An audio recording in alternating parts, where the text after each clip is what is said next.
আমার দলের নেত্রী, আমি আমার নেত্রীকে, আমার নেতাকে দেখে আমি শিক্ষা গ্রহণ করেছি। তারা আমাদেরকে শিখিয়েছেন দেশের জন্য জীবন দিতে হয়, নিজেকে বিলীন করতে হয়। শহীদ রাষ্ট্রপতি শহীদ হয়ে আত্মত্যাগে আধিপত্যবাদ মুক্ত দেশ করতে চেয়েছিলেন। আমার নেত্রী দেশনেত্রী বেগম খালেদা জিয়া, তার সন্তানকে হত্যা করা হয়েছে পরিকল্পিতভাবে। তিনি সন্তানের কাছে যেতে পারেননি, তার এক সন্তান বাইরে ছিল, তিনি তার স্বামী হারিয়েছেন, তারপরে এই দেশকে ছেড়ে, দেশের মানুষকে ছেড়ে যাননি। সুতরাং আমরা শিখেছি যে দেশের জন্য, দলের জন্য আত্মত্যাগ করতে হয়। সেই শিক্ষা আমরা গ্রহণ করেছি।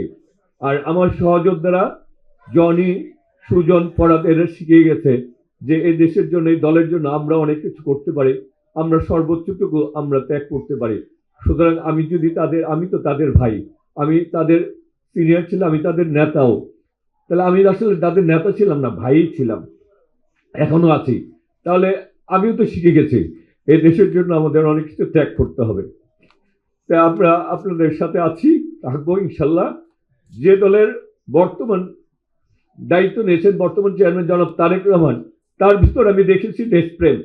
সুতরাং আমি ভরসা পাই যে যতদিন তারেক রহমান বেঁচে থাকবে, যতদিন বাংলাদেশের জাতীয়তাবাদী দলের নেতৃত্বে তারেক রহমানের হচ্ছে জিয়া পরিবার আছে, ততদিন ইনশাল্লাহ আমার শক্তি রয়েছে, সাহস রয়েছে, আমিও ইনশাল্লাহ আপনাদের সাথে থাকতে পারবো, সেই সাহস আমি পাই। সুতরাং আমি সেই সাহসে বলিয়ান হয়ে বলছি, আমি আপনাদের সাথে থাকবো। আমি জিতি, পরাজিত হই বা বিজয়ী, সেটি বড় ব্যাপার নয়। আমি আপনাদের সহযোদ্ধা, আমি আপনাদের ভাই, সেই পরিচয় যাতে আমি সবসময় আপনাদের পাশে থাকতে পারি, সেই দোয়া করবেন। এবং আপনাদের ভালোবাসা শিখত হয়ে, আপনাদের একজন সহযোদ্ধা ভাই হয়ে, আপনাদের আমার দ্বারা আমি যদি ন্যূনতম আপনাদের উপকার করতে পারি, আমি মনে করি আমার রাজনীতি ধন্য হয়েছে।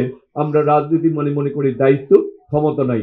আর জনপ্রতিনিধি মনে করি যে আপনার জবাবদিহিতা। সুতরাং আমরা আপনাদের পাশে আছি, ইনশাল্লাহ থাকবো।